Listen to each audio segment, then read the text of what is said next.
नमस्कार, मी तुमचा finance mentor.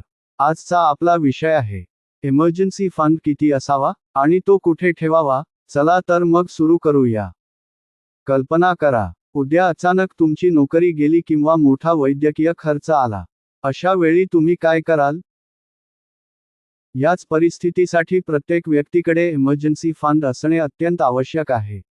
सामान्य नियम असा आहे की तुमच्या आवश्यक मासिक खर्चाच्या 6 ते 12 महिन्यांइतका इमर्जन्सी फंड तयार असावा.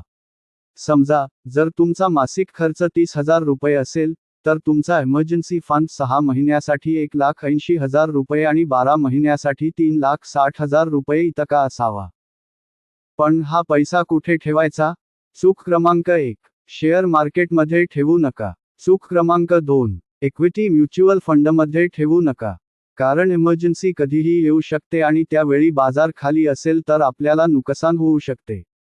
त्याऐवजी 20 ते 30% रक्कम सेव्हिंग्ज अकाउंटमध्ये ठेवा आणि उर्वरित 70 ते 80% रक्कम लिक्विड फंड किंवा शॉर्ट टर्म FD मध्ये ठेवा.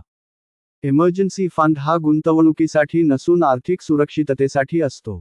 आजच तुमचा इमर्जन्सी फंड तयार करा आणि तुमच्या कुटुंबाला फायनान्शियल सिक्युरिटी द्या. तुम्हाला व्हिडिओमधील माहिती आवडली असेल तर व्हिडिओला लाईक करा आणि चॅनलला सबस्क्राईब करा. धन्यवाद.